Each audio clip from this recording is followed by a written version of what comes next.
Hey, how's it going, everyone? Welcome back to Let's Play Bloodborne, The Old Hunters.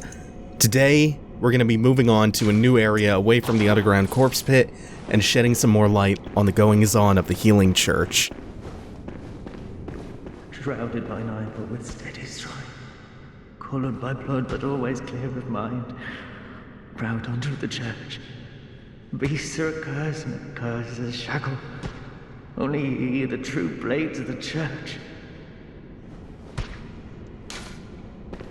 Can't open that up yet. I love the way he talks. I believe his name is Yamamura. There's a rhythm to his words, and he starts unprompted by us, so he's in there just repeating that to himself over and over if you stick around. Like a poem or a chant. Or a credo that the church drilled into him. Alright, I want you to come in here, because, yeah. Heard the guy with the blunderbuss in the wheelchair. I don't feel like getting shot, fighting him out in the openness of the hall. There you go. And if you listen to Yamamura very carefully, and you observe through the window of the cell, you can see and hear that while he's muttering that little chant, he's also just banging his head against the wall over and over. So we've come to something of a prison. And down here, another locked door with another prisoner. Are you a hunter? Well, that's very odd.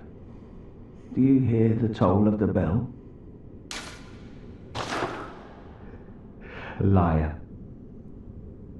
Such pettiness will be your undoing. The beast you seek will not be found here. Go back to your hunt. And if you have the chance, put this night behind you. Places better left untouched. Secrets better left alone. Only a fool would so brazenly roam. Bear in mind, some places are better only for bears. Okay. He doesn't actually have anything else to say. He's not wrong in calling us a liar, either. We answered that we could hear the bell that he asked us about, and despite the fact that you can see him inside his cell ringing a bell, there's no sound of a bell. Oh, the Fist of Gradia! Hold on, I'll get back to that though in just a minute.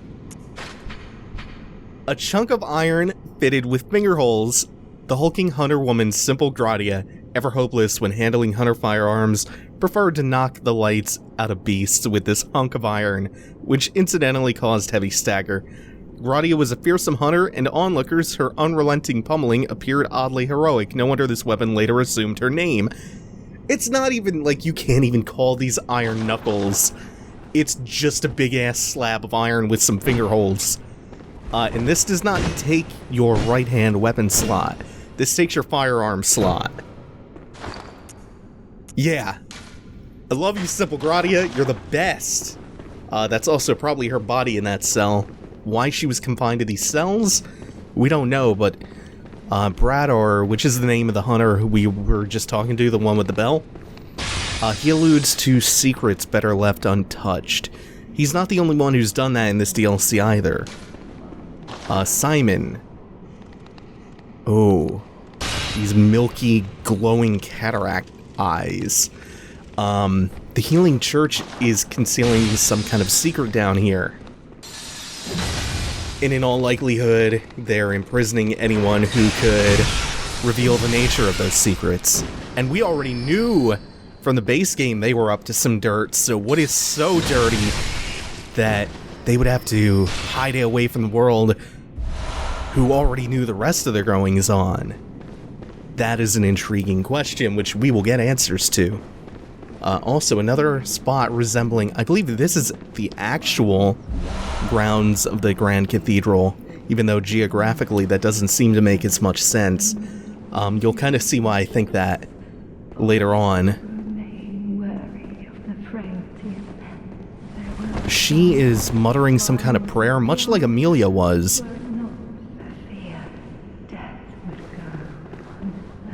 and I can't quite make out what she's saying. It sounds actually kind of similar to Amelia's, but as soon as you get too close, you get ambushed by this hunter with Ludwig's Holy Blade. And she herself is a caster. She will shoot a new spell at you called Black Sky Eye. It's a very cool name for a spell, and she also wields, I think, a threaded cane. So a lot of people lament this fight. It's actually really easy to separate these two, though. If you fight them together, obviously it's very difficult, but, whoa, holy shit, she went down the whole flight of stairs with that leap. Nimble this one is. Very. You can hear her casting some spells from the top of the stairs. It's a lot easier to get this one to follow you down here, though, while the other one just chills out of your line of sight. Okay, I need one more solid hit. Okay. And then one-on-one, either of them, they're just easy. Her especially, it's really easy to get in on her. Just go right through her spell. She'll try to pull the threaded cane out on you. Need to back off for a minute. There we go. She really, really prefers to cast at you if she can. It's her melee option. She's poorly equipped to fight you that way. So, what were they guarding? What were they guarding? Well, we made it to the top of what appeared to be the Grand Cathedral earlier, and we picked up an eye pendant from the altar with the burning cleric beast.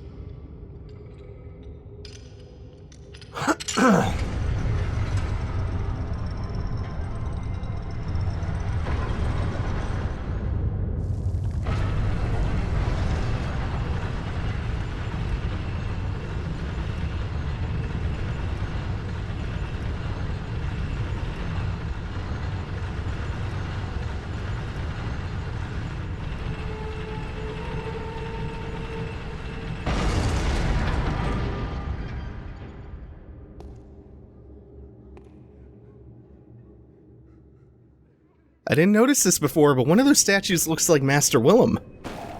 And the two on the flanking him, the two on the left and the right, one is reading from a tome, the other is ringing a bell, and they're garbed and cloaked like the Shadows of Yarnamore. Might just be black church attire, though. I don't know. We have elevator shenanigans, though. We took this one all the way up to the top, but we have to play around with the elevator a bit to get everything. So we're going to send this one back up. That lifts a separate elevator up, though. On this one is a very familiar-looking altar.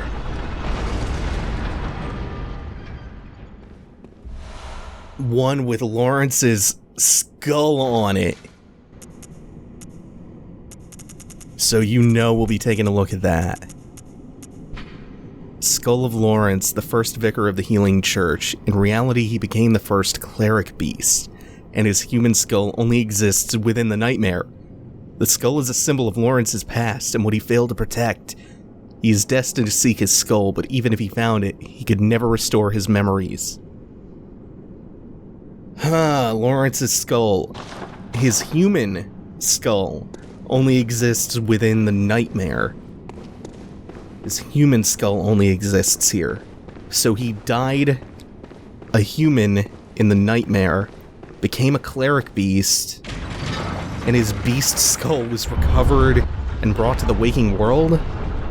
Think I might have those events in the right order? We're not done with the elevator shenanigans, by the way. We ride this one back down, and we come to a chest. So he was one of the original cleric beasts.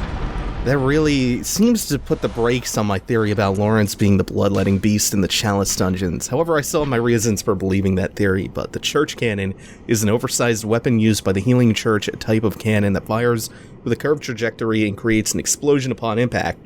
Originally designed for use by brawny men with deteriorated brains, not just for an ordinary hunter, but the men lacked the wits to effectively operate firearms, and the weapon was quietly ushered into permanent storage. This is the the cannon that the Cthulhu executioner was rocking in the River of Blood. But we don't have much of a use for it right now, so we'll switch back to our Hunter's Pistol, and we will deal with our last bit of elevator shenanigans, taking this one back up. Then we have to send it back down, so the other elevator will come back and we can ride the other elevator back to the top floor. Come on, come on. So Laurence's skull, that alone does not offer the amount of insight that you would think it does, but there are some far-reaching implications of his skull being there that we will discuss at a more appropriate time, because there are a couple of other pieces of evidence for a theory that I am kind of cultivating in my head tied to that skull. Anyway, we've reached the top now, and it's time to enter the research hall. We hear church bells in the distance. That does not open from this side. Anytime you see that prompt, you know you're gonna have a shortcut opening up, and boy is this place shortcut heaven. Oh, this and the next level in particular, that's locked. We'll be getting a key for that by the end of the level. Let's talk to this gent. Has someone, anyone, seen my eyes? I am afraid I've dropped them in a puddle. Everything is pale now. As someone, I am afraid. So he's lost his eyes, and everything is pale. Whoa, hey. I don't remember him dropping, but okay. Also, this puddle that he's wading around in, looking for his eyes, is very, very poisonous. Also conjures up some allusions to pale blood. Also, these big blobby-headed guys should look a little bit familiar. They behave a little bit differently, they attack a little bit differently, but there are some profound similarities between them and the Celestials. Oh, hey. Ugh.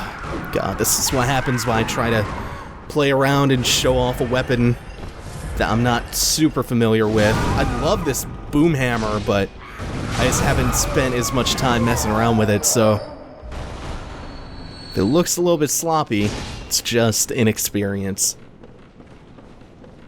I'm gonna try to stick with this for a little while, though. I love using this thing. This place is fucking awesome. Whoa, hey. The research hall, man. The research hall.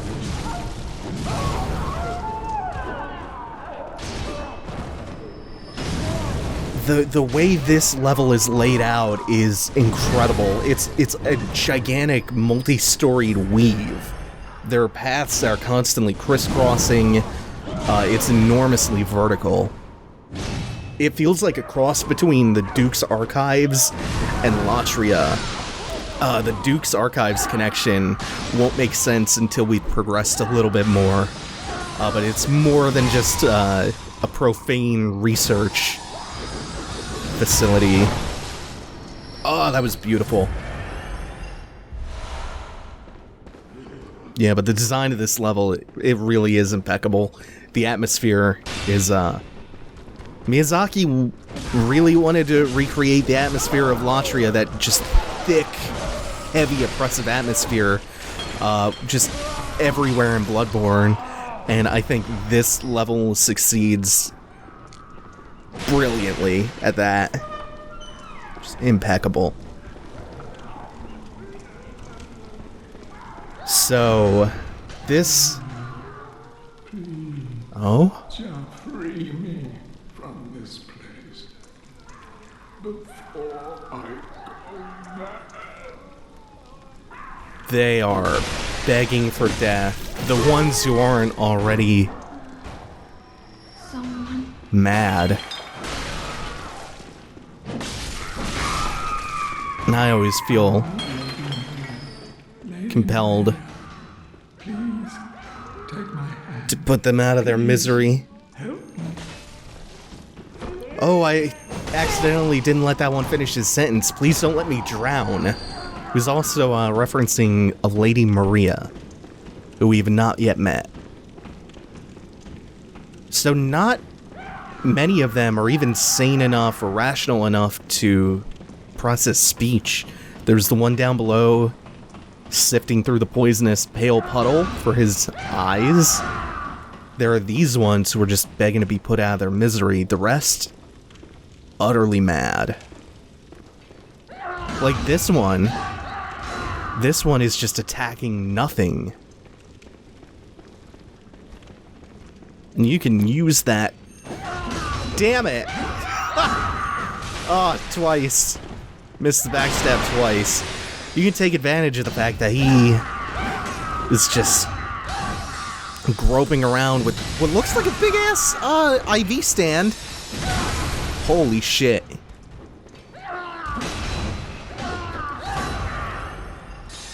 Come on. There you go, stagger. Motherfucker. He wants it. He wants it real bad. This is a place that I feel like Yosefka would feel at home in. In fact, the research hall may have provided the backbone for a lot of Yosefka's research. Because I think that all of these giant enlarged head enemies in here are the predecessors of the celestial kin that Yosefka was able to make. The blobby-headed aliens that we find in the main game. We find those kin in Yosefka's clinic every time someone is sent to her. I think the research hall is where the church began their profane experiments on living subjects, trying to turn them into celestials. They failed and failed and failed. And then finally, after who knows how many failures, they were eventually able to succeed. And that success, I think, is the Celestial Emissary. They needed the Celestials to help them make contact with the Great Ones, hence the Emissary. And again, how did we get to the research hall here? Through the nightmare version of the Grand Cathedral. The upper Cathedral ward in the Waking World, that is in the main game, that's where we find the Lumen Flower Garden and the Celestial Emissary. The connection is strong. This nightmare is a glimpse into the past.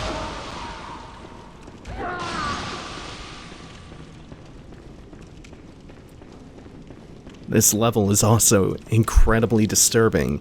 It's also gigantic, and a lot of people get confused trying to navigate it. I myself can't promise that I'm not going to get lost. I will try to do my best to be as thorough as possible.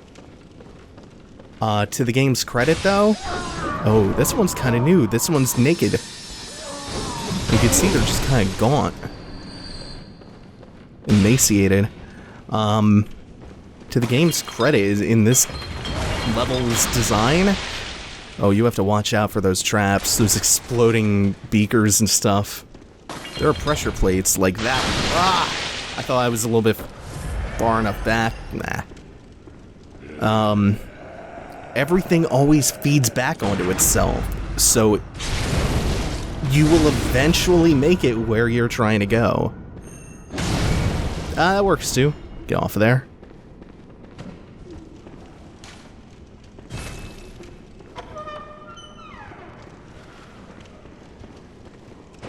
This is a very important room. This is a hub room.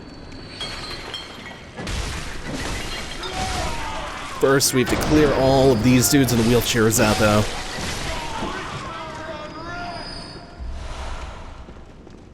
Oh, that looks like the Bergenworth hatch.